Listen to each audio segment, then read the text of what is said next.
अरन आंनिनो गोरोन्थि जाबाय आंखौ निमाहा होदो होनदों अरन नों मानो बुजियासै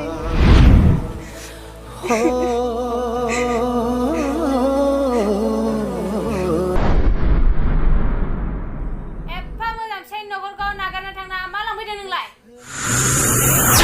आंहाबो मान सनमाननि खोथा दं बेहाय। दासिमबो नैबे गोदान भिडिअखौ फुल नायाखै अब्ला आंनि नैबे भिडिअनि गेजेरजों नायनानै लादो। हेलौ लोगोफोर, नोंथांमोननि गेजेराव आरोबाव मोनसे गोदान भिडिअनि आपडेट लानानै फैलायबाय। नैबे गोदान भिडिअनि आपडेटनि टाइटेलानो जादों नों फैफिनदो आयै। बियो मोनसे सुसिल शर्ट मुभि। लोगोफोर, नोंथांमोना दासिमबो नायाखै अब्ला दखना आरबि प्रडाक्सन इउटुब चेनेलाव थांनानै नोंथांमोना नैबे गोदान भिडिअखौ नायहैदो। नैबे भिडिअनि कास्टिंफोरानो जादों सोरां गाला, लक्ष्मिता खदाल आरो रिमा आरो कुलेन आरो रिना। लोगोफोर, नैबे भिडिअआ जोबोरैनो मोजां जादों आरो बिथांमोना नैबे भिडिअखौ दासिमबो फुल आपल'ड खालामथ'वाखै।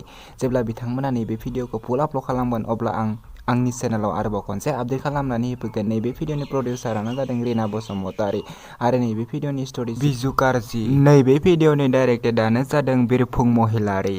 दासिमबो नायाखै अब्ला बिथांमोननि इउटुब चेनेलाव नैबे गोदान भिडिअखौ नायनानै लाहैदो। बिथांमोननि इउटुब चेनेलनि मुङानो जादों दखना आरबि प्रडाक्सन। लोगोफोर, नोंथांमोना दासिमबो साबस्क्राइब खालामाखै अब्ला बिथांमोननि इउटुब चेनेलखौबो साबस्क्राइब खालामनानै होदो। बिदिब्ला लोगोफोर, दिनैनि बे गोदान भिडिअनि गुसुं आपडेटआ बेखिनियानोसै। आंनि चेनेलखौ दासिम साबस्क्राइब खालामाखै अब्ला आंनि चेनेलखौ साबस्क्राइब खालामनानै होदो।